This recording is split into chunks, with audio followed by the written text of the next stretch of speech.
저항하지 마세요. 당신은 지금 체포됩니다. 야, 너 누구야? 갑자기 왜 남의 집에?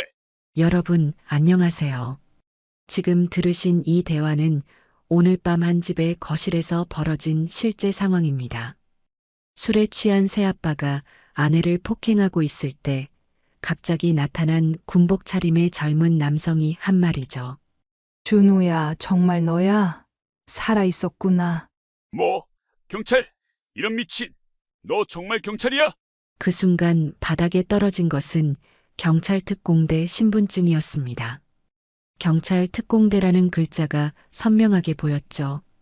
하지만 이 충격적인 순간 뒤에는 아무도 몰랐던 3년간의 가슴 아픈 이야기가 숨어 있었습니다.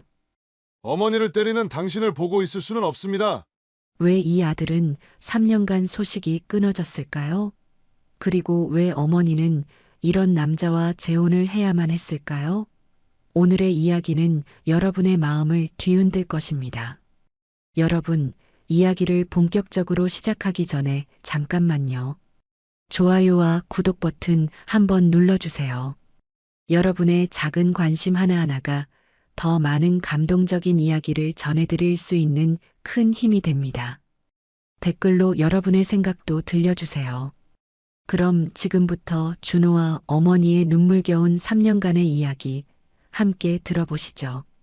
늦은 밤 11시 서울 외곽의 작은 아파트 거실에서 고함 소리가 울려 퍼졌다.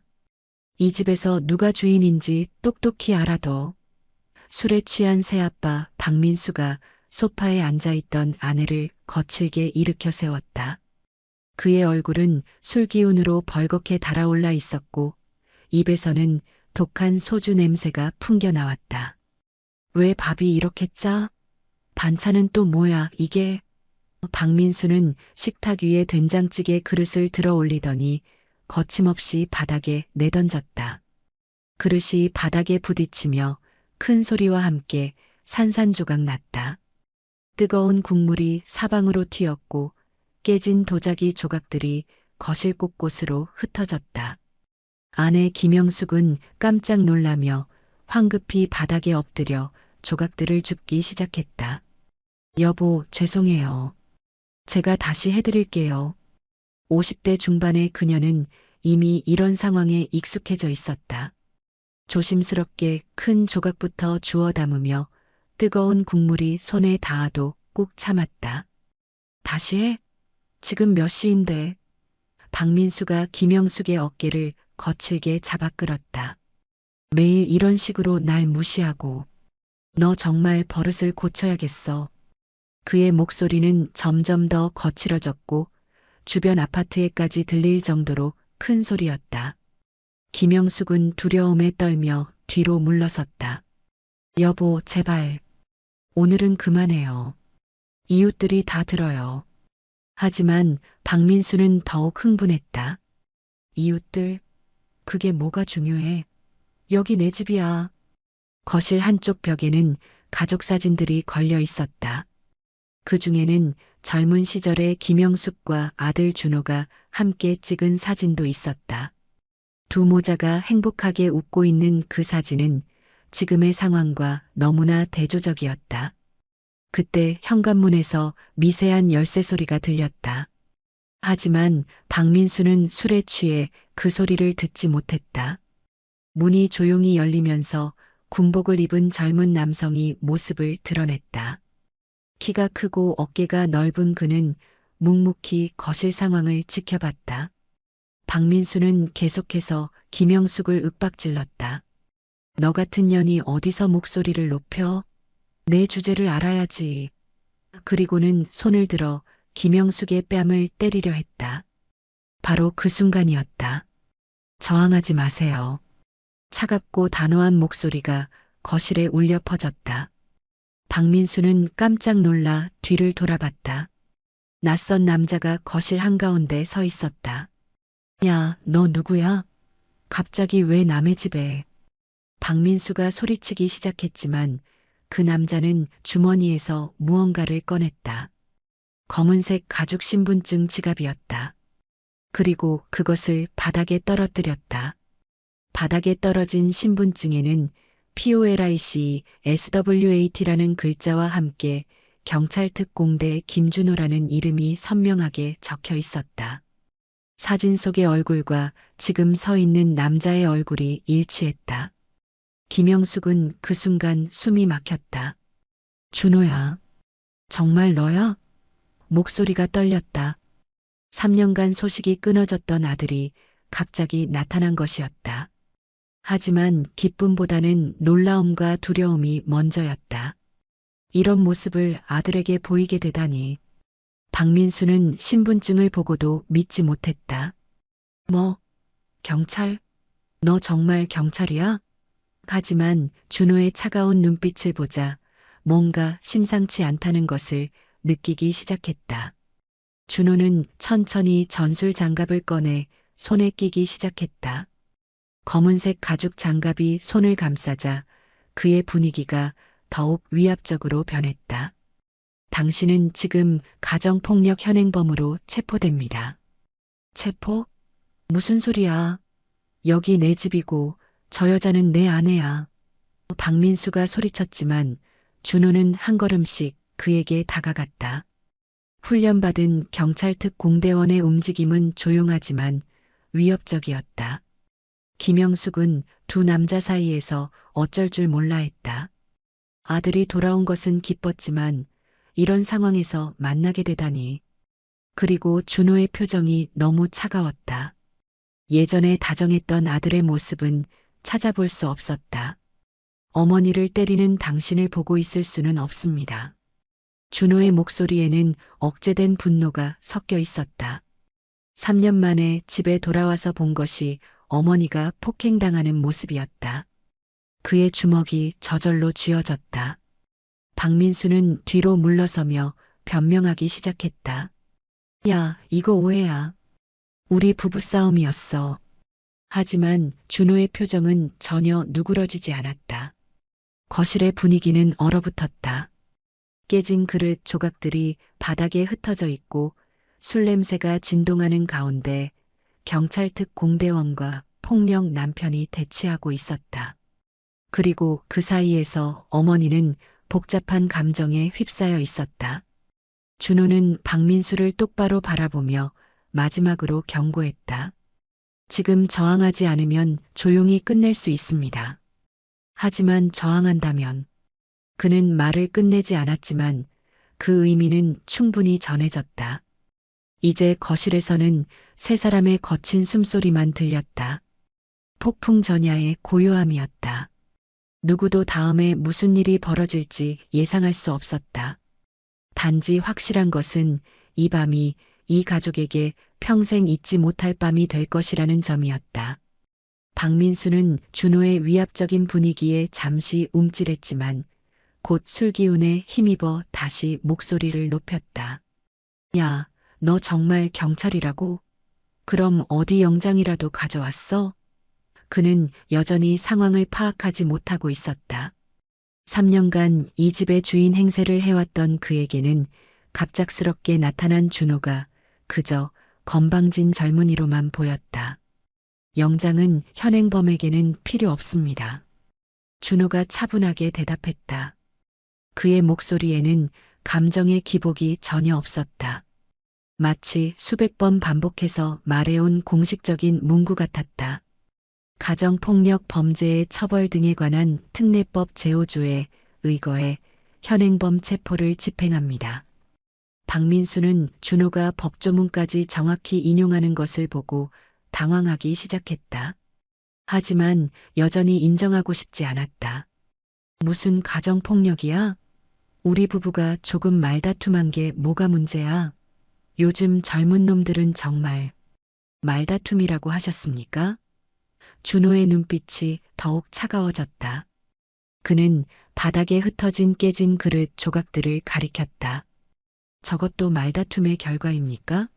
어머니의 어깨에 난 멍 자국도 말다툼 때문입니까? 김영숙은 본능적으로 어깨를 감쌌다. 며칠 전 박민수에게 맞아서 생긴 멍이 아직 남아 있었다. 긴팔로 가려놓았지만 아들의 예리한 눈에는 숨겨지지 않았던 것이다. 준호야, 그건. 김영숙이 말을 시작하려 했지만 준호가 손으로 제지했다. 어머니, 지금은 말씀하지 마세요. 준호의 목소리는 여전히 차가웠지만 어머니를 향할 때는 미묘하게 부드러워졌다. 제가 처리하겠습니다. 박민수는 점점 더 초조해졌다. 상황이 자신에게 불리하게 돌아가고 있다는 것을 느끼기 시작했다. 야, 너 정말 경찰이라고 쳐도 여기는 내 집이야. 내 아내한테 뭘 하든 그건 내 자유 아냐? 자유라고 하셨습니까? 준호가 한 걸음 더 다가섰다. 그의 군화가 바닥에 그릇 조각을 밟으며 바스락거리는 소리가 났다. 사람을 때리는 것이 자유라고 생각하십니까? 박민수는 뒤로 물러서려 했지만 이미 벽에 등이 닿아 있었다. 아, 아니야. 그게 아니라. 그는 변명을 찾으려 했지만 말이 쉽게 나오지 않았다. 술 기운이 조금씩 깨면서 상황의 심각성을 깨닫기 시작했다. 준호는 더 이상 말하지 않고 허리춤에서 수갑을 꺼냈다. 은빛 수갑이 거실의 형광등 불빛에 반사되며 차가운 빛을 냈다. 그 순간 박민수의 얼굴이 완전히 하얘졌다. 야야, 잠깐만. 진짜로 체포하려는 거야?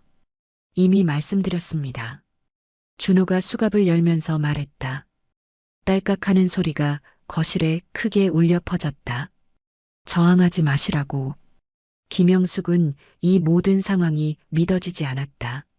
3년 만에 돌아온 아들이 자신의 남편을 체포하려 하고 있다니. 기쁨과 두려움 그리고 미안함이 복잡하게 얽혀 있었다. 준호야, 잠깐만. 이렇게 하지 말고 얘기로.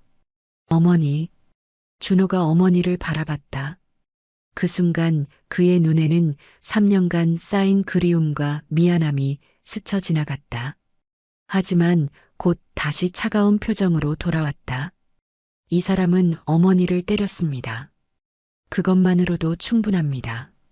박민수는 마지막으로 저항을 시도했다. 야, 너 진짜 미쳤어? 나 신고할 거야. 권력 남용이야, 이거. 그는 휴대폰을 꺼내려 했지만 준호가 더 빨랐다. 순식간에 박민수의 손목을 잡고 뒤로 돌렸다. 으악! 박민수가 고통스러워하며 소리쳤다. 준호의 제압술은 정확하고 효과적이었다. 경찰 특공대에서 수없이 훈련한 기술이었다. 아파. 나 진짜 아프다고. 저항하지 마시라고 했습니다. 준호는 여전히 감정 없는 목소리로 말했다. 그리고 박민수의 손목에 수갑을 채우기 시작했다. 차가운 쇠가 손목에 닿자 박민수는 더욱 절망적으로 몸부림쳤다. 아, 이건 아니야. 정말 아니라고. 박민수의 목소리가 점점 더 절규에 가까워졌다. 나 진짜 경찰서에 신고할 거야. 너 이거 완전 불법 체포야. 준호는 대답하지 않았다. 수갑을 완전히 채우고 나서 박민수를 소파 쪽으로 앉혔다. 움직이지 마세요. 지금부터 당신이 하는 모든 말은 법정에서 불리하게 사용될 수 있습니다. 김영숙은 소파 한 구석에 웅크리고 앉아 이 모든 상황을 지켜봤다. 아들이 이렇게 차가우고 무서운 사람이 된 것일까? 3년 전에 따뜻하고 다정했던 준호는 어디로 간 것일까? 전쟁터 같은 곳에서 일하다 보니 이렇게 변한 것일까? 준호야. 김영숙이 조심스럽게 불렀다. 정말 너 맞지? 우리 아들 맞지? 그녀의 목소리에는 3년간의 그리움이 묻어 있었다. 동시에 지금의 아들이 낯설다는 두려움도 함께 있었다. 준호는 어머니를 바라봤다. 그 순간 그의 단단했던 표정이 미묘하게 흔들렸다. 네, 어머니. 준호입니다. 그의 목소리가 살짝 떨렸다. 늦어서 죄송합니다. 박민수는 여전히 수갑에 묶인 채로 저항하고 있었다. 야, 이거 풀어. 진짜 아프다고. 이건 명백한 인권 침해야. 하지만 아무도 그의 말에 신경 쓰지 않았다. 거실은 기묘한 정적에 휩싸였다. 3년 만에 재회한 모자, 그리고 수갑에 묶인 남자. 아무도 예상하지 못했던 상황이었다. 벽시계는 여전히 째깍거리고 있었고 바닥의 그릇 조각들은 이 모든 상황의 시작을 증언하고 있었다. 준호는 박민수를 감시하면서도 계속 어머니를 의식하고 있었다. 3년간 보고 싶었던 얼굴이었지만 이런 상황에서 만나게 될 줄은 몰랐다. 어머니의 수척해진 모습과 어깨의 멍 자국이 그의 마음을 아프게 했다. 박민수는 수갑에 묶인 상태에서도 계속 저항했다. 야, 이거 진짜 불법이야. 너 나중에 큰일 난다. 그는 소파에서 일어나려고 했지만 준호가 차가운 눈빛으로 그를 제지했다. 앉아 계세요. 더 이상의 저항은 공무집행 방해죄가 추가됩니다. 공무집행 방해? 웃기지 마. 너 지금 개인적인 감정으로 하는 거 아니야? 박민수가 소리쳤다. 그는 마지막까지 상황을 자신에게 유리하게 돌리려고 했다. 이 여자 아들이라며? 그럼 이거 완전 사적 보복이네. 준호의 표정이 더욱 차가워졌다. 사적 보복이라고 하셨습니까? 그는 휴대폰을 꺼내 무언가를 조작하기 시작했다. 그럼 지금부터 모든 것을 녹음하겠습니다. 당신이 한 말들을 정확히 기록해 두겠습니다. 박민수는 휴대폰을 보자 더욱 당황했다. 야, 뭘 녹음해? 그거 끄라고. 하지만 준호는 이미 녹음을 시작했다. 지금 시각 오후 11시 42분, 가정폭력 현행범 박민수 씨에 대한 현장 조서를 작성합니다. 현장 조서? 김영숙이 놀라며 물었다. 준호야, 그게 뭐야? 그녀는 이런 상황이 처음이라 무엇을 해야 할지 몰랐다. 아들이 돌아온 것은 기뻤지만 이렇게 일이 커질 줄은 몰랐다. 어머니, 걱정하지 마세요. 준호가 어머니를 안심시키며 말했다. 정당한 절차입니다. 이 사람이 어머니에게 한 일들을 정확히 기록해 두는 것입니다. 그의 목소리는 어머니를 향할 때만큼은 부드러웠다. 박민수는 점점 더 초조해졌다. 야, 그만해. 진짜 그만하라고. 그는 수갑을 풀려고 몸부림쳤지만 경찰용 수갑은 쉽게 풀리지 않았다. 이거 너무 꽉 조여졌어. 손목이 아프다고. 표준 체포술입니다. 준호가 무표정하게 대답했다. 혈액순환에 지장을 주지 않는 적정 강도로 체결되어 있습니다. 그는 마치 교과서를 읽듯이 기계적으로 말했다. 김영숙은 아들의 변화에 당황했다. 3년 전에 준호는 이렇게 차가운 사람이 아니었다. 따뜻하고 다정했던 아들이 어떻게 이렇게 변했을까? 준호야, 너 많이 변했구나. 그녀가 슬픈 목소리로 말했다. 준호는 어머니의 말에 잠시 멈칫했다. 하지만 곧 다시 업무적인 표정으로 돌아왔다. 어머니, 이 사람이 언제부터 어머니를 때렸는지 말씀해 주세요. 정확한 날짜와 횟수를 기록해야 합니다. 아니야, 준호야. 그런 건. 김영숙이 망설였다. 아무리 박민수가 자신을 때렸다고 해도 이렇게 큰 일이 될 줄은 몰랐다.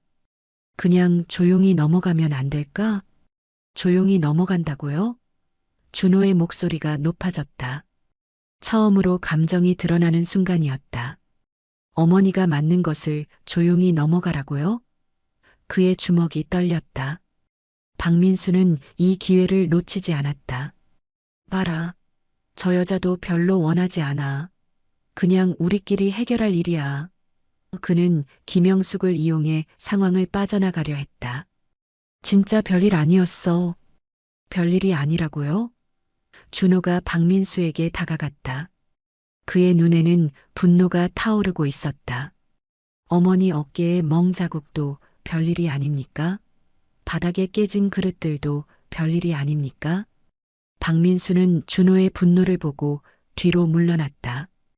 야, 흥분하지 마. 너 지금 감정적으로 대하고 있어. 이거 직무유기야. 하지만 그의 목소리는 점점 떨리고 있었다. 준호는 깊게 숨을 들이쉬고 다시 차분해졌다. 감정적이라고 하셨습니까? 그는 다시 냉정한 경찰관의 모습으로 돌아왔다.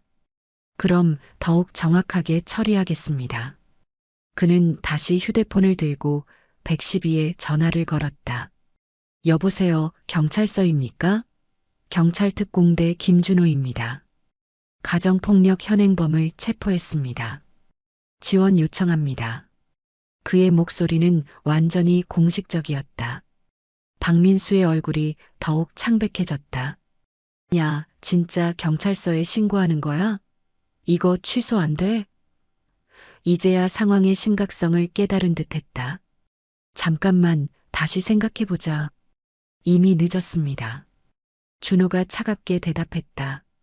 현행범 체포는 취소할 수 없습니다. 그는 전화 통화를 마치고 어머니를 바라봤다. 어머니, 잠시 후 경찰차가 올 것입니다. 김영숙은 완전히 당황했다. 경찰차? 준호야, 이웃들이 다 볼 텐데. 그녀는 체면을 생각하지 않을 수 없었다. 이미 이 아파트에서 3년을 살아오면서 박민수의 폭력 때문에 이웃들의 시선이 따가웠다. 괜찮습니다, 어머니. 준호가 어머니의 손을 잡았다. 차가웠던 그의 손이 따뜻해졌다. 더 이상 숨기지 마세요. 이 사람이 어머니에게 한 일들을 모든 사람이 알아야 합니다. 박민수는 마지막으로 애원하기 시작했다. 제발 그냥 이번 한 번만. 다시는 안 그럴게. 진짜 다시는. 하지만 준호는 전혀 흔들리지 않았다. 다시는 안 그런다고요? 준호가 냉소적으로 웃었다. 몇 번째 다시는입니까? 어머니가 몇 번이나 그 말을 들었을까요? 그의 목소리에는 깊은 분노가 억제되어 있었다. 밖에서 사이렌 소리가 들려오기 시작했다. 경찰차가 도착하고 있었다. 박민수는 완전히 절망에 빠졌다. 안 돼. 정말 안 돼. 하지만 이미 모든 것이 돌이킬 수 없는 상황이 되어버렸다. 준호는 창문으로 다가가 밖을 확인했다. 도착했습니다. 그는 다시 어머니를 바라봤다. 어머니, 이제 진짜 끝입니다. 더 이상 이 사람 때문에 고생하지 않으셔도 됩니다. 김영숙의 눈에 눈물이 맺혔다. 안도감과 두려움, 그리고 3년 만에 만난 아들에 대한 복잡한 감정이 한꺼번에 밀려왔다. 준호야, 정말 우리 아들이 맞구나. 현관문 벨이 울렸다. 경찰입니다. 밖에서 굵직한 목소리가 들려왔다. 준호가 문을 열자 2명의 경찰관이 들어왔다. 경찰특공대 김준호 경위님이시죠? 신고 접수했습니다. 네, 수고하셨습니다. 준호가 정중하게 인사했다. 그리고 소파에 앉아있는 박민수를 가리켰다. 가정폭력 현행범 박민수입니다. 이미 체포 완료했습니다. 경찰관들은 익숙한 듯 박민수를 일으켜 세웠다. 일어나세요. 함께 가셔야겠습니다. 박민수는 마지막까지 저항했다. 야, 이거 정말 억울해. 나 정말 억울하다고. 하지만 아무도 그의 말을 듣지 않았다.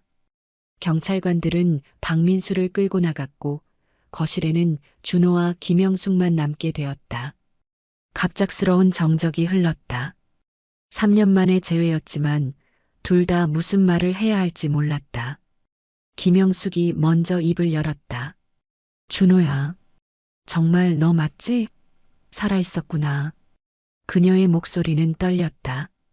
3년 동안 얼마나 걱정했는지 모르겠다. 눈물이 볼을 타고 흘러내렸다. 준호는 어머니 앞에 무릎을 꿇고 앉았다. 경찰특공대의 차가운 모습은 사라지고 어린 아들의 모습이 되어 있었다. 어머니, 죄송해요. 정말 죄송해요. 그의 목소리도 떨렸다. 왜 연락 한 번 안 했어? 살아있는지 죽었는지도 모르겠더라. 김영숙이 준호의 얼굴을 두 손으로 감쌌다. 이렇게 야위었네. 많이 고생했구나. 아들의 변화를 보며 마음이 아팠다. 준호는 어머니의 손길에 눈을 감았다. 말씀드릴 수 없었어요. 작전상 기밀이었거든요. 그는 천천히 지난 3년간의 이야기를 시작했다. 3년 전 경찰 특공대에 합격하고 나서 바로 큰 작전에 투입됐어요. 무슨 작전? 김영숙이 걱정스럽게 물었다. 위험한 일이었어? 어머니의 본능적인 걱정이 묻어나는 질문이었다. 국내 테러리스트 진압 작전이었어요. 준호가 무겁게 말했다. 서울 시내에 폭탄 테러를 계획하던 조직이 있었거든요. 저희 특공대가 그들의 은신처를 급습하는 임무를 맡았어요. 김영숙은 숨을 죽이고 들었다. 아들이 그런 위험한 일을 하고 있었다니. 그래서 어떻게 됐어? 작전은 성공했어요. 테러리스트들을 모두 체포했죠. 준호의 표정이 어두워졌다. 하지만 그 과정에서 폭탄이 터졌어요. 제가 폭탄 해체를 하다가 그는 말을 멈췄다. 폭탄이 터졌다고? 김영숙의 얼굴이 창백해졌다. 그럼 너 다친 거야? 그녀는 아들의 몸을 살펴보기 시작했다. 어디 다쳤어? 보여줘. 준호는 왼팔을 살짝 움직였다. 왼팔 신경이 손상됐어요. 6개월간 의식불명이었고 그 후 2년간 재활 치료를 받았어요. 그의 목소리에는 깊은 피로가 묻어 있었다. 의식불명? 김영숙이 충격받아 물었다. 6개월 동안? 그녀는 그 시간을 떠올렸다. 아들이 의식불명 상태로 누워 있을 때 자신은 아무것도 모르고 있었던 것이다. 부대에서는 가족들에게 알리지 말라고 했어요. 테러 조직의 보복이 있을 수 있다고. 그래서 연락을 드릴 수 없었어요. 준호가 고개를 숙였다. 매일 어머니 생각을 했어요. 하지만 연락할 수 없었어요.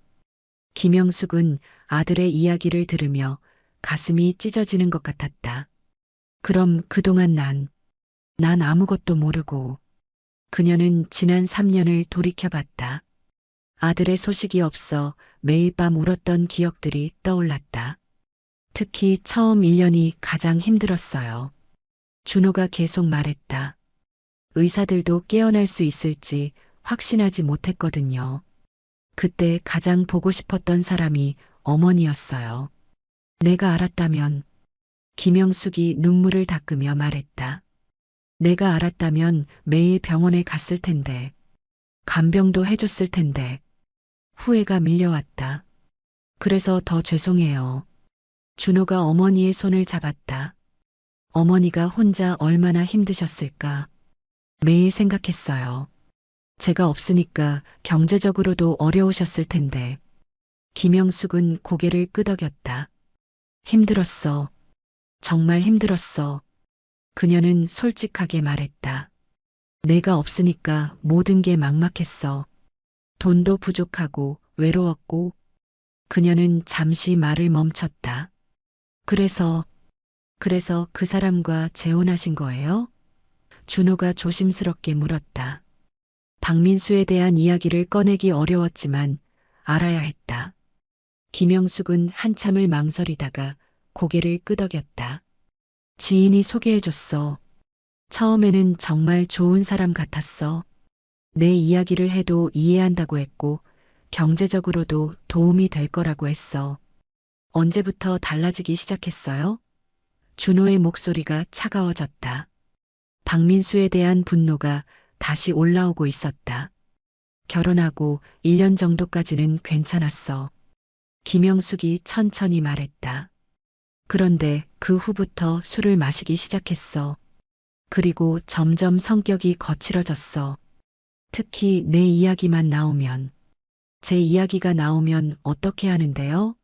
또 준호가 물었다. 죽었다고 하더라. 김영숙의 목소리가 작아졌다. 언제까지 죽은 놈 기다릴 거냐고. 그런 말들을 했어. 그 기억을 떠올리며 고개를 저었다. 준호의 주먹이 쥐어졌다. 그래도 참으신 거예요? 그런 말을 들으면서도 그는 어머니의 고통을 이해할 수 없었다. 너를 기다려야 했어. 김영숙이 아들을 바라봤다. 내가 돌아올 집이 있어야 한다고 생각했어. 내가 견뎌야 내가 돌아왔을 때 집이 있을 거라고. 그녀의 목소리에는 깊은 모성애가 묻어 있었다. 준호는 어머니의 말을 듣고 가슴이 미어졌다. 자신 때문에 어머니가 그런 고통을 견뎌왔다는 것이 너무나 고통스러웠다. 어머니, 제가 정말 죄송해요. 김영숙은 깊은 한숨을 쉬며 지난 3년간의 이야기를 계속했다. 내가 사라진 후 정말 막막했어. 월세도 밀리고 병원비도 있고. 그녀는 당시의 절망적인 상황을 떠올렸다. 매일 뉴스 보면서 혹시 우리 준호가 다친 건 아닌가, 죽은 건 아닌가 걱정했어. 그때가 가장 힘들었어요? 준호가 조심스럽게 물었다. 어머니의 고통스러운 기억을 건드리는 것 같아 미안했지만 알아야 했다. 힘든 정도가 아니었어. 김영숙이 고개를 저었다.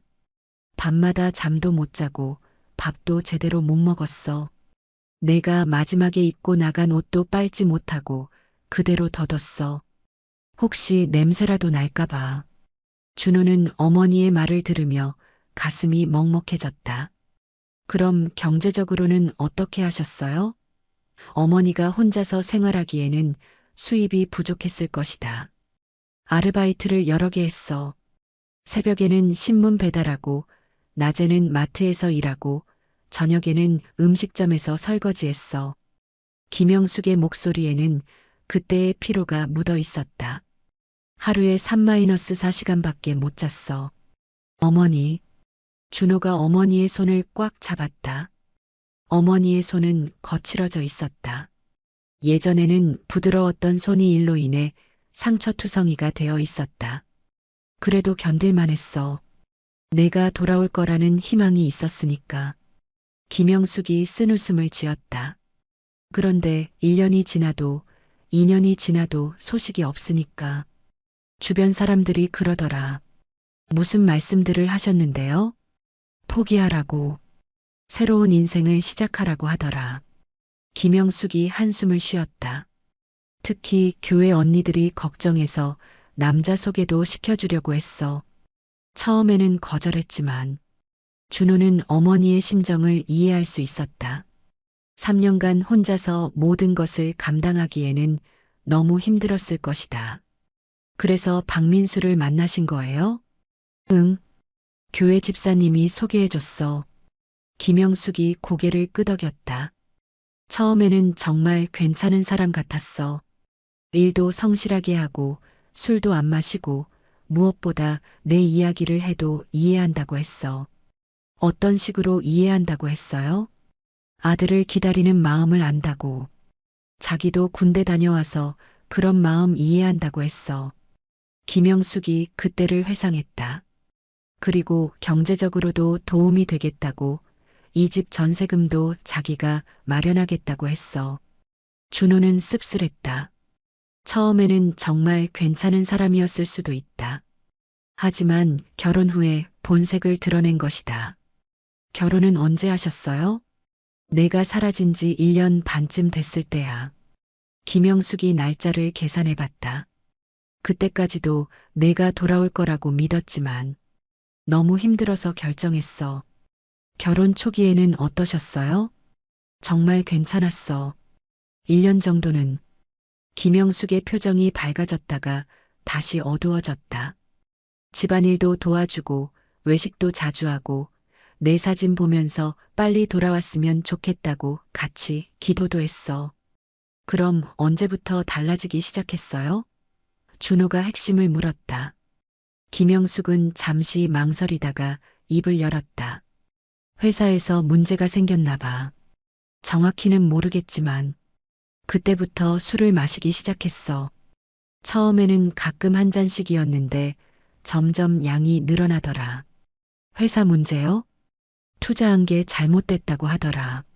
친구 보증을 서줬는데 그 친구가 돈을 못 갚는다고. 그런 이야기들을 했어. 김영숙이 기억을 더듬었다. 그때부터 스트레스를 많이 받는 것 같았어. 준호는 고개를 끄덕였다. 경제적인 문제가 생기면서 성격이 변했을 가능성이 높았다. 그래서 술을 마시기 시작한 거군요. 처음에는 이해하려고 했어. 남자들도 스트레스 받으면 그럴 수 있다고 생각했거든. 김영숙이 한숨을 쉬었다. 하지만 점점 심해지더라. 매일 술을 마시고 들어와서 언제부터 폭력이 시작됐어요? 준호의 목소리가 차가워졌다. 김영숙은 잠시 주저하다가 대답했다. 정확히 기억나지 않아. 처음에는 큰 소리로 화를 내는 정도였어. 그러다가 어느 날 내가 내 이야기를 했는데 제 이야기를 하셨다고요? 응. 내가 꼭 돌아올 거라고 좋은 소식이 있을 거라고 했더니 갑자기 화를 내더라. 김영숙의 목소리가 작아졌다. 죽은 놈 이야기 그만하라고 언제까지 망상에 빠져 살 거냐고. 준호의 주먹이 쥐어졌다. 그래서 때린 거예요? 그때가 처음이었어. 김영숙이 뺨을 만지며 말했다. 너무 충격적이어서 그날 밤 많이 울었어. 하지만 다음 날 사과하더라. 술 때문이었다고, 다시는 그런 일 없을 거라고. 그런데 계속됐군요. 한 달에 한 번씩, 그러다가 2주에 한 번, 최근에는 거의 매주. 김영숙이 고개를 떨군다. 특히 내 이야기만 나오면 완전히 돌변했어. 준호는 어머니의 이야기를 들으며 분노가 치밀어 올랐다. 하지만 동시에 어머니가 왜 그 상황을 견뎌낸 것인지도 이해할 수 있었다. 왜 도망가시지 않았어요? 다른 곳으로 이사 가시든지. 어디로 가? 돈도 없는데. 김영숙이 현실적인 문제를 말했다. 그리고 무엇보다 내가 돌아왔을 때 나를 찾을 수 있어야 한다고 생각했어. 여기 주소만 알고 있을 텐데. 준호는 어머니의 희생이 얼마나 컸는지 깨달았다. 자신을 위해서 모든 고통을 감수한 것이었다.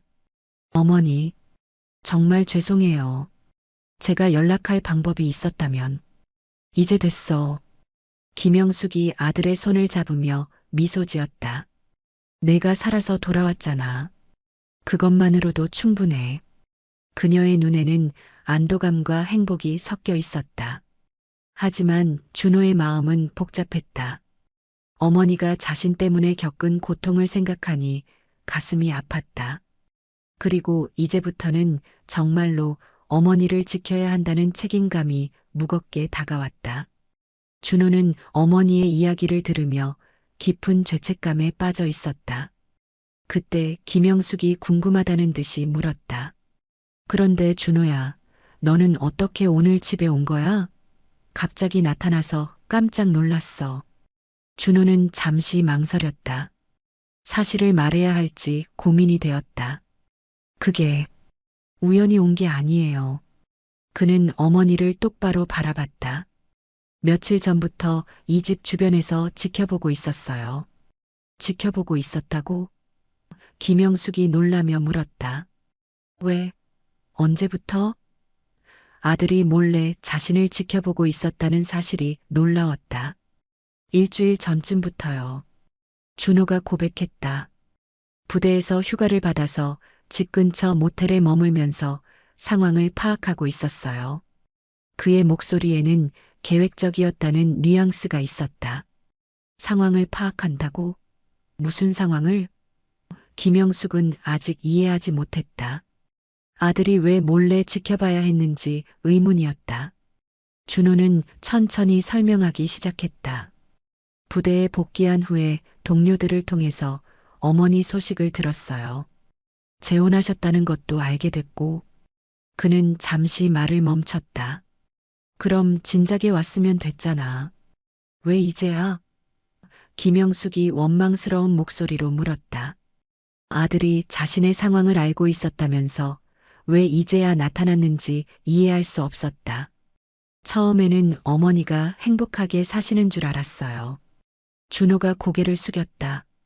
재혼도 하시고 경제적으로도 안정됐다고 들어서 오히려 제가 나타나면 어머니가 불편해하실까봐 걱정했어요. 김영숙은 아들의 말을 듣고 가슴이 아팠다. 그럼 언제 진실을 알게 된 거야? 한 달 전쯤이에요. 준호의 표정이 어두워졌다. 부대 동료 중에 이 동네에 사는 친구가 있어요. 그 친구가 우연히 어머니를 봤다고 하더라고요. 나를 봤다고? 마트에서 쇼핑하시는 걸 봤는데 얼굴에 멍이 있었다고 했어요. 준호의 목소리가 떨렸다. 그때 뭔가 이상하다고 생각했어요. 더 자세히 알아보니까 김영숙은 그때를 떠올렸다. 한 달 전쯤 박민수가 특히 심하게 때린 적이 있었다. 화장으로 가렸지만 완전히 숨겨지지는 않았던 모양이다. 그래서 직접 확인하러 온 거예요. 준호가 계속 말했다. 휴가를 신청하고 이 동네에 와서 며칠 동안 지켜봤어요. 어머니가 정말 괜찮으신지. 며칠 동안 지켜봤다고? 김영숙이 놀랐다. 그럼 나를 본 거야? 네. 매일 봤어요. 준호의 목소리가 슬퍼졌다. 어머니가 마트에 가시는 것도 보고, 약국에 가시는 것도 보고, 그리고 그 사람이 술 마시고 들어와서 소리 지르는 것도 들었어요. 김영숙은 충격을 받았다. 아들이 자신의 비참한 모습을 지켜보고 있었다니. 그럼 왜 진작에 나타나지 않았어? 증거가 필요했어요. 준호가 진지하게 말했다. 단순히 부부싸움이라고 할 수도 있잖아요. 확실한 증거를 잡아야 법적으로 처리할 수 있어요. 법적으로 처리한다고? 김영숙이 당황했다. 준호야, 그렇게까지 할 필요는. 필요해요, 어머니. 준호가 단호하게 말했다. 이런 일은 한 번으로 끝나지 않아요. 어머니가 참고 넘어가시면 더 심해질 뿐이에요. 준호는 주머니에서 작은 녹음기를 꺼냈다. 지난 일주일 동안 모든 걸 녹음했어요. 그 사람이 어머니를 때리는 소리, 욕하는 소리, 모든 걸요. 김영숙은 녹음기를 보고 말문이 막혔다. 아들이 이렇게 치밀하게 계획을 세우고 있었다니.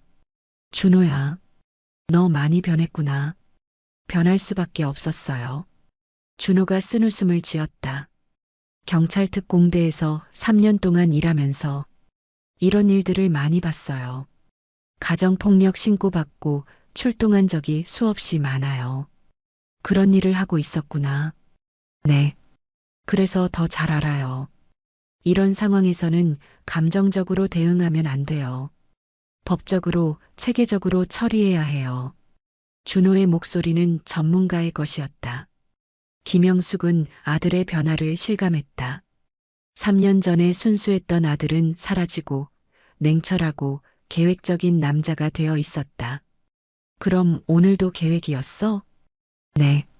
오늘 밤에 그 사람이 평소보다 많이 술을 마실 거라고 예상했어요. 준호가 설명했다. 금요일이고 월급날이었거든요. 그럴 때 가장 폭력적이 되더라고요. 어떻게 그런 걸 알아?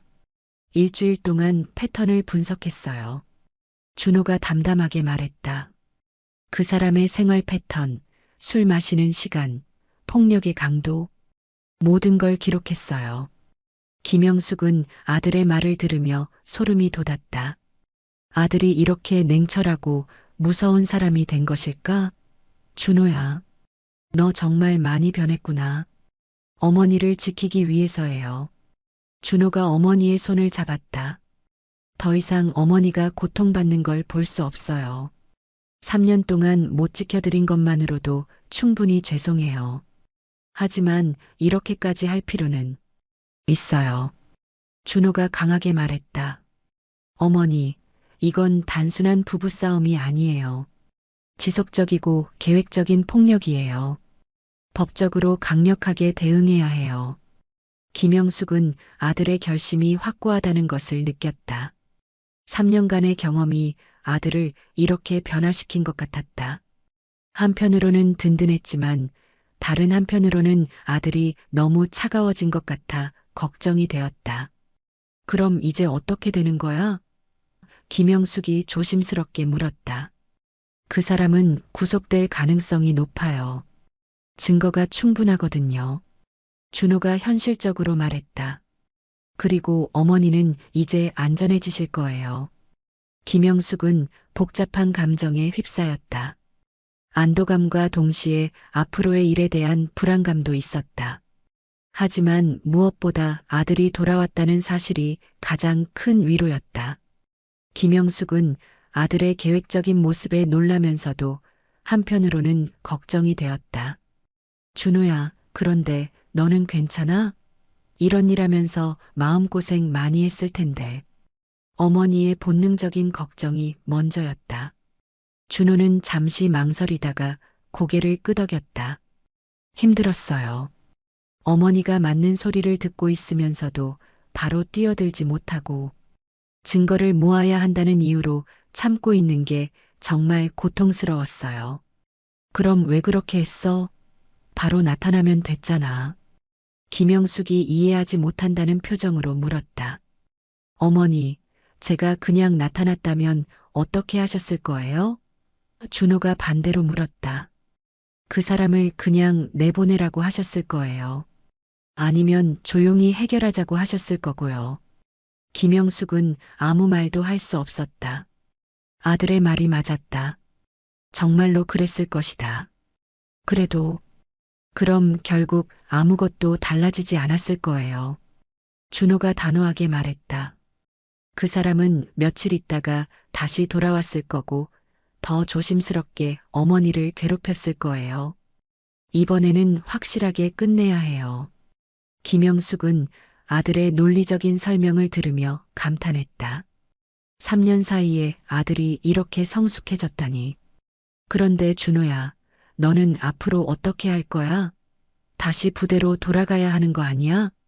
준호의 표정이 잠시 어두워졌다. 그게 사실 말씀드릴 게 있어요. 그는 왼팔을 살짝 움직이며 말했다. 저 더 이상 현장 임무를 할 수 없어요. 무슨 말이야? 김영숙이 놀라며 물었다. 왜? 다쳤다고 했잖아. 많이 다친 거야? 준호는 천천히 군복 소매를 걷어 올렸다. 왼팔에는 수술 흉터가 길게 나 있었고 근육이 예전만큼 발달되어 있지 않았다. 신경 손상이 심해서요. 완전히 마비되지는 않았지만 특공대 업무를 하기에는 부족해요. 김영숙은 아들의 상처를 보고 가슴이 찢어졌다. 아이고, 우리 아들이 이렇게 다쳤구나. 그녀는 조심스럽게 아들의 팔을 만져봤다. 아프지? 지금도 아파? 가끔 저려요. 특히 날씨가 나쁠 때는. 준호가 솔직하게 말했다. 하지만 일상생활에는 지장이 없어요. 다만 총을 들거나 격투를 하기에는. 그럼 이제 어떻게 되는 거야? 내달부터 내근직으로 전환돼요. 준호가 설명했다. 경찰서 수사관이나 정보과에서 일하게 될 것 같아요. 현장 출동은 못하지만 사무 업무는 할 수 있거든요. 김영숙은 한편으로는 안도했다. 아들이 더 이상 위험한 일을 하지 않아도 된다는 것이었다. 그럼 서울에서 근무하는 거야? 네, 그럴 예정이에요. 준호가 고개를 끄덕였다. 그래서 더욱 어머니 곁에 있을 수 있어요. 이제는 정말로 어머니를 지킬 수 있어요. 준호야. 김영숙의 눈에 눈물이 맺혔다. 너 때문에 내가 고생했다고 생각하지 마. 엄마는 내가 안전하게 돌아온 것만으로도 충분해. 아니에요, 어머니. 준호가 어머니의 손을 꽉 잡았다. 제가 연락할 방법을 찾았어야 했어요. 어머니가 이런 고생을 하고 계신 줄 알았다면 그때는 어쩔 수 없었잖아. 너도 다쳐서 힘들었을 텐데. 김영숙이 아들을 위로했다. 이제 모든 게 끝났어. 우리 다시 시작하자. 준호는 어머니의 말에 고개를 끄덕였지만 마음 한구석에는 여전히 죄책감이 남아 있었다. 어머니, 앞으로는 절대로 혼자 두지 않을게요. 누구든 어머니를 괴롭히려고 하면. 준호야, 너무 격하게 생각하지 마. 김영숙이 아들을 진정시켰다. 내가 돌아온 것만으로도 충분해. 이제 그런 일은 없을 거야. 하지만 어머니가 당한 일들을 생각하면 준호의 목소리가 떨렸다. 제가 없는 동안 얼마나 무서우셨을까요? 얼마나 외로우셨을까요? 김영숙은 아들의 고통스러운 표정을 보며 마음이 아팠다. 준호야, 그런 생각하지 마. 엄마는 괜찮았어. 내가 언젠가는 돌아올 거라고 믿었으니까. 정말로요? 정말로 괜찮으셨어요? 준호가 간절하게 물었다. 김영숙은 잠시 망설였다. 사실을 말하면 아들이 더 괴로워할 것 같았다. 하지만 거짓말을 할 수도 없었다. 힘들었어. 정말 힘들었어. 하지만 견딜 수 있었어. 너 때문에 견딜 수 있었어. 어머니. 준호가 어머니를 껴안았다. 3년 만의 포옹이었다. 두 사람 모두 눈물을 흘렸다. 우리 아들이 이렇게 컸구나. 김영숙이 아들의 등을 토닥이며 말했다.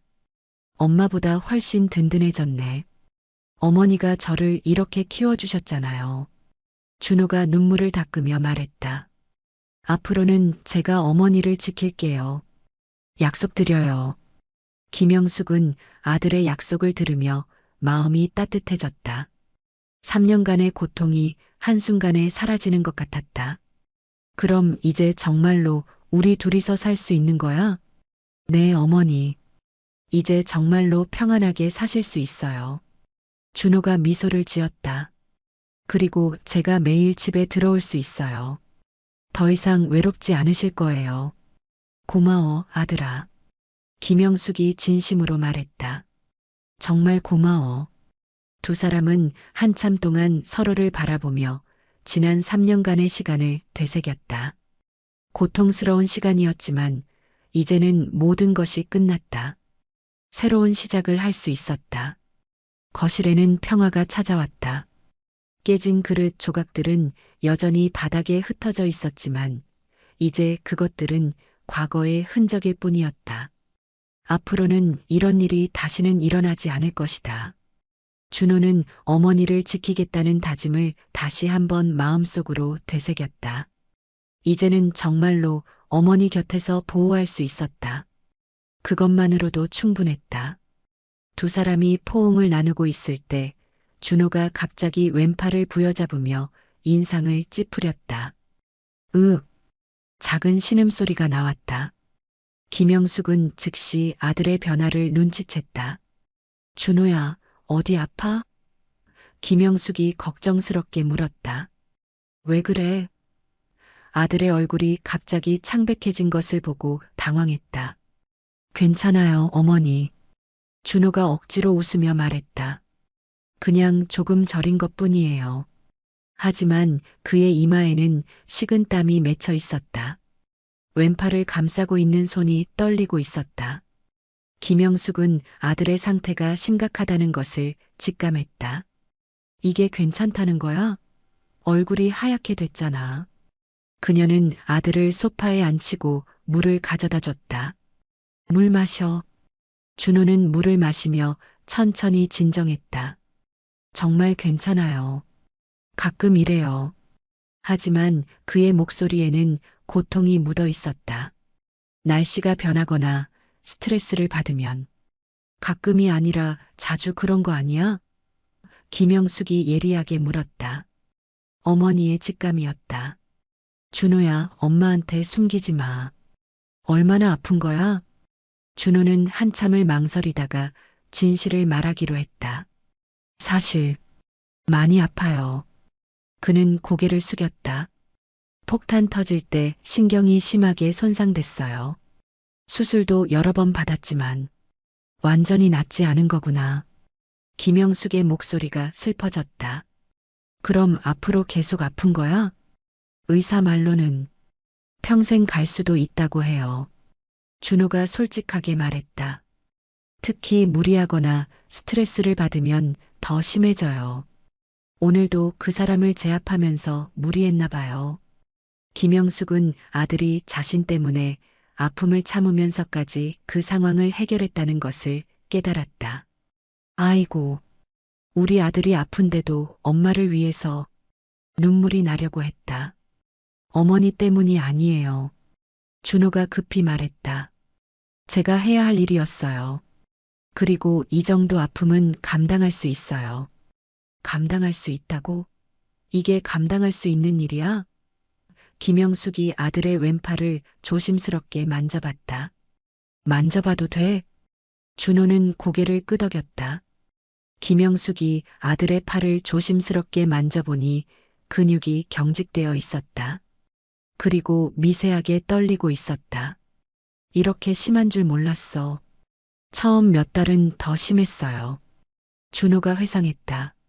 손가락 하나도 움직일 수 없었거든요. 그래도 재활 치료를 열심히 해서 지금은 많이 나아진 거예요. 그럼 특공대 일도 그래서 못하는 거구나. 김영숙이 이제야 상황을 완전히 이해했다. 총도 제대로 못 들고. 네. 준호가 쓴웃음을 지었다. 정확한 사격이 어려워요. 손이 떨려서. 그리고 체력적으로도 예전만 못해요.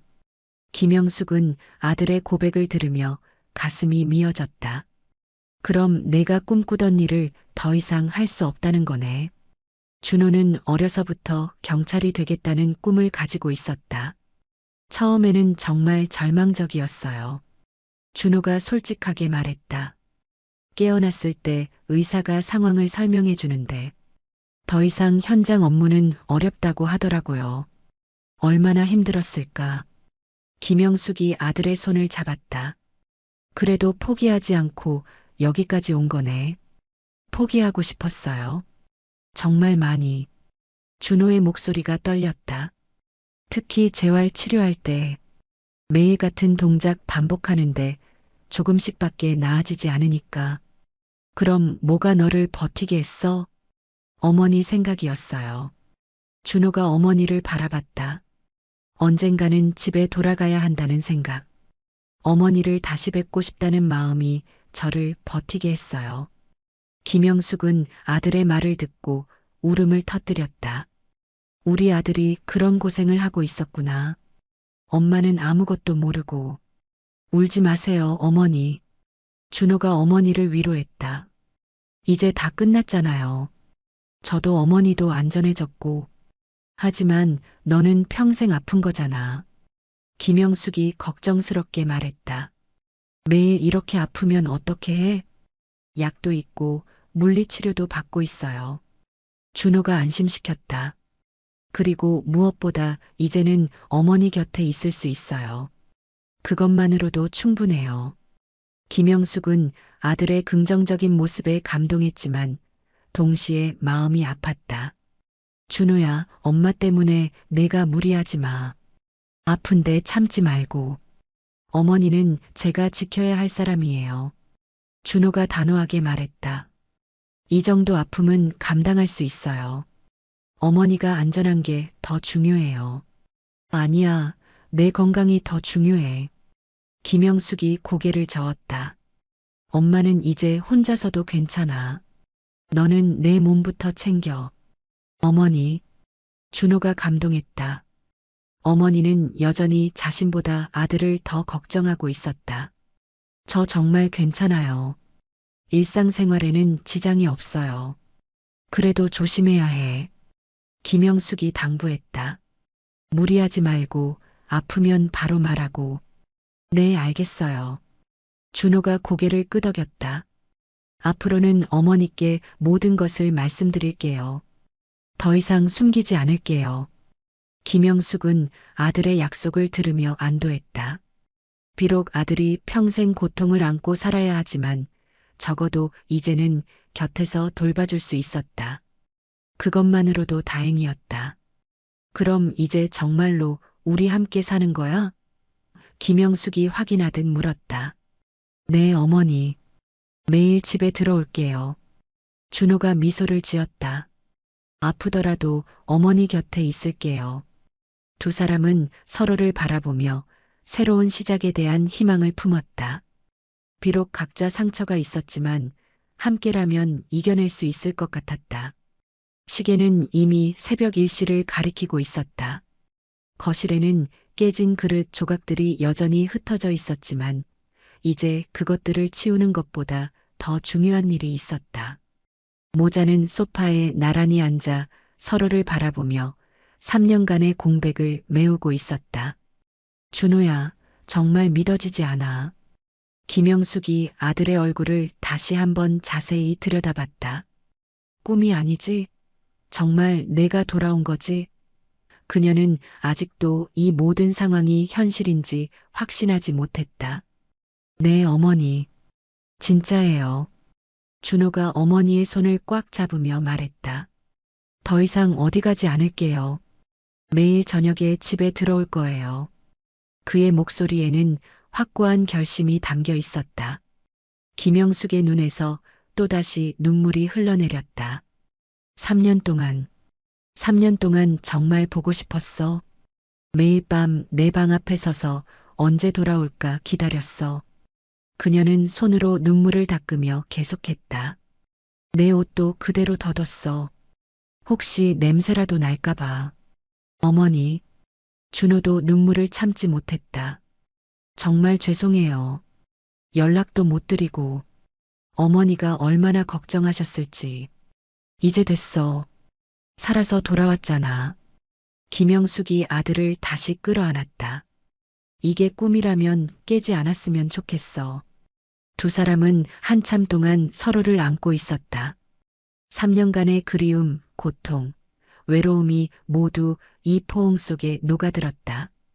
준호는 어머니의 등이 예전보다 얇아진 것을 느꼈고 김영숙은 아들의 어깨가 더 넓어진 것을 느꼈다.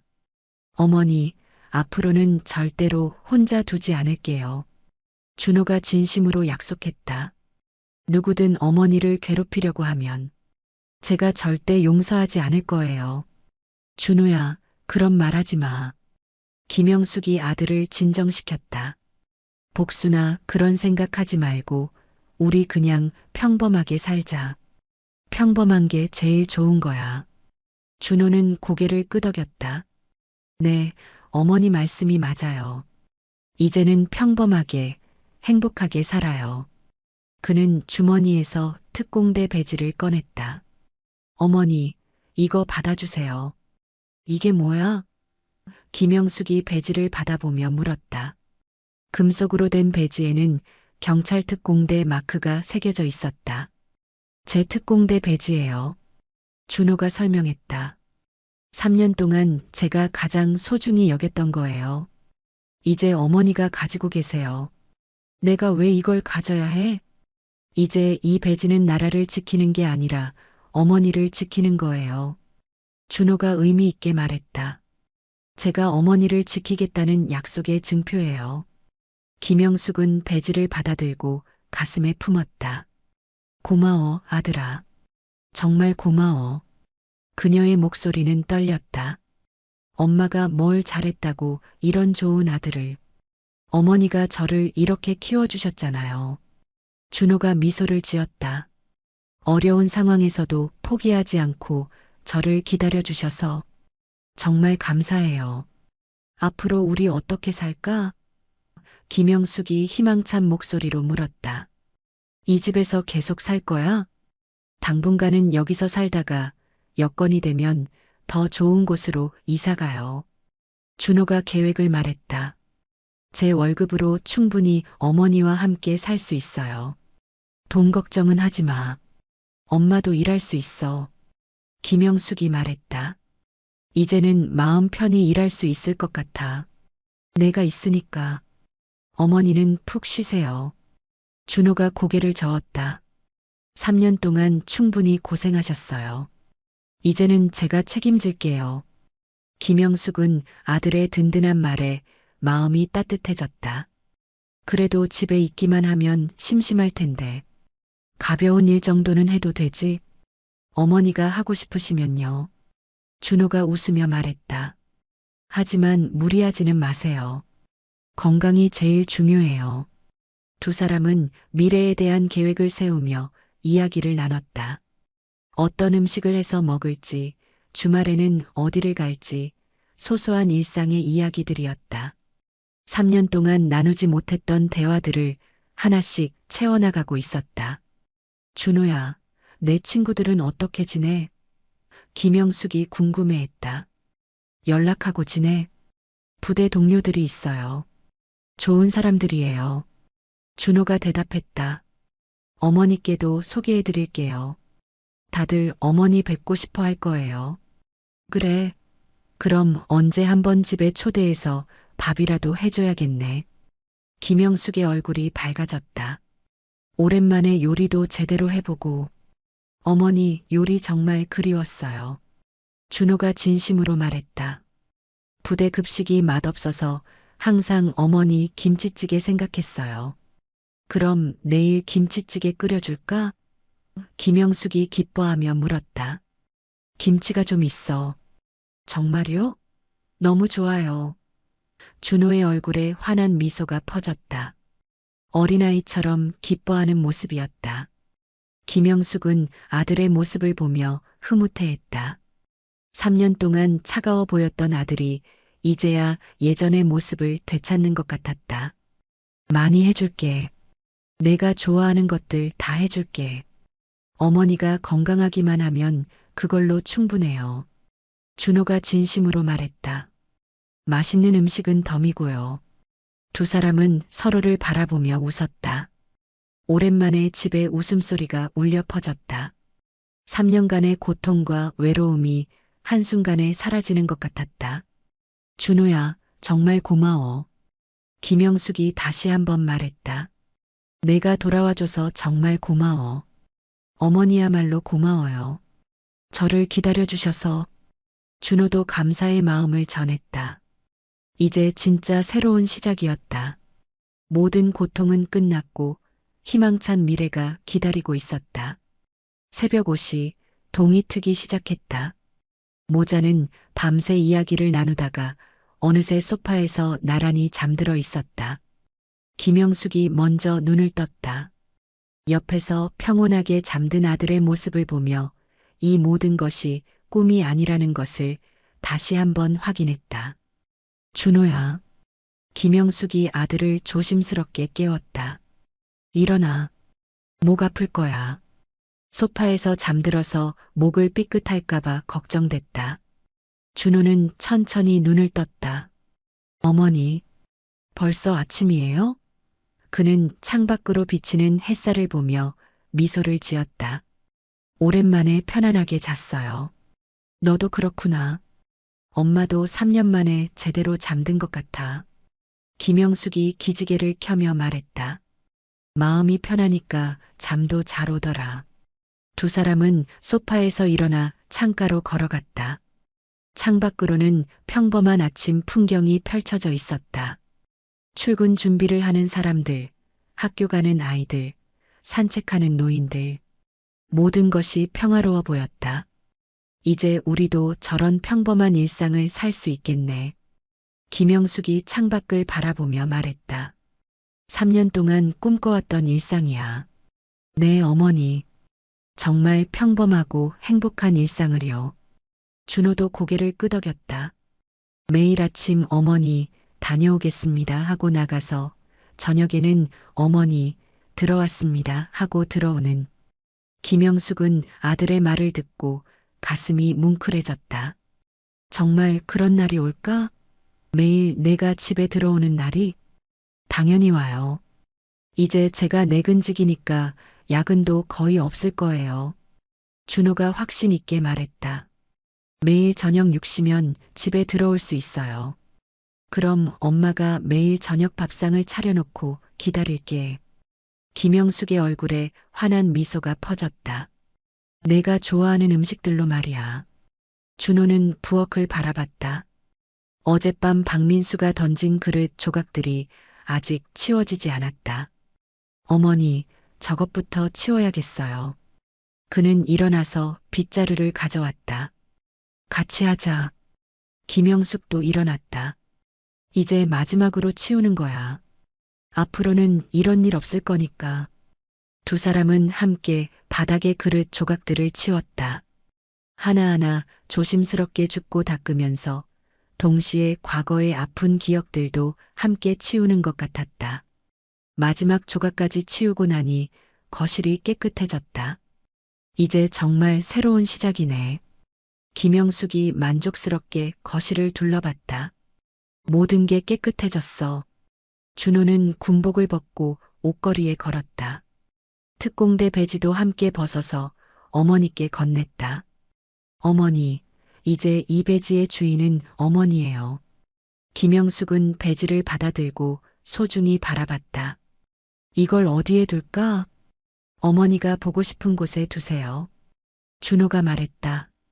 저에게는 이제 어머니가 가장 소중한 사람이니까 어머니가 정하시는 게 맞아요. 김영숙은 거실 한쪽 벽에 있는 작은 선반에 배지를 올려놓았다. 그 옆에는 준호가 어릴 때 받은 상장들과 사진들이 있었다.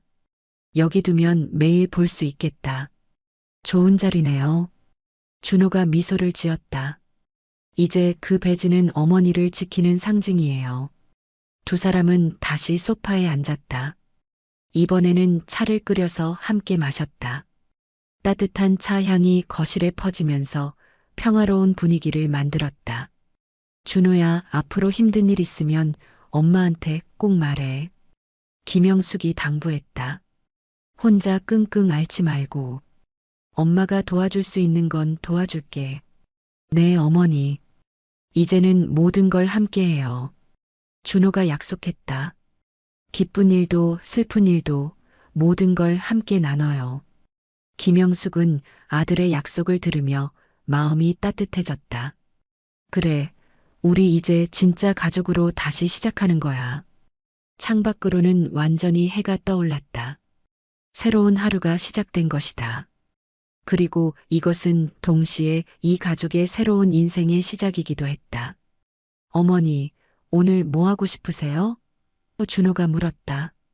제가 휴가 중이라서 하루 종일 함께 있을 수 있어요. 그냥 집에서 같이 있으면 돼. 김영숙이 만족스럽게 말했다. 3년 동안 못한 이야기들하고 함께 밥도 먹고 그런 평범한 하루면 충분해. 좋아요. 정말 평범한 하루를 보내봐요. 준호도 동의했다. 오랜만에 어머니와 함께하는 평범한 일상이요. 두 사람은 서로를 바라보며 미소를 지었다. 창밖으로는 햇살이 따뜻하게 비치고 있었고 거실에는 평화로운 정적이 흘렀다. 더 이상 고함 소리도 깨지는 소리도 울음소리도 없었다. 오직 평온함만이 있었다.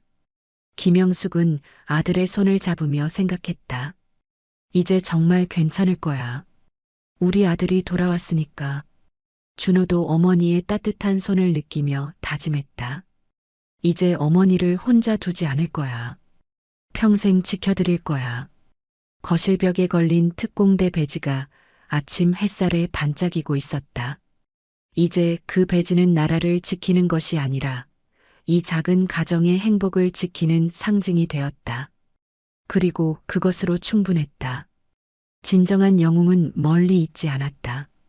바로 여기 어머니 곁에서 평범한 일상을 지키며 사는 아들의 모습에 있었다. 나라를 지키던 그 손이 이제는 가족을 지키고 있었다. 그리고 그것이야말로 가장 소중하고 의미 있는 일이었다. 오늘의 이야기는 여기서 마무리됩니다. 나라를 지키던 경찰 특공대원이 진짜로 지켜야 할 것은 무엇이었는지, 그리고 진정한 영웅이란 어떤 모습인지 생각해 보게 되는 이야기였습니다. 때로는 가장 가까운 사람을 지키는 것이 세상을 지키는 것보다 더 어렵고 소중할 수 있습니다. 준호는 이제 어머니 곁에서 평범하지만 행복한 일상을 만들어갈 것입니다. 여러분도 곁에 있는 소중한 사람들을 잘 지켜주시기 바랍니다. 오늘 이야기가 감동적이었다면 좋아요와 구독 부탁드리고 댓글로 여러분의 생각도 들려주세요. 다음에도 더 따뜻한 이야기로 찾아뵙겠습니다. 감사합니다.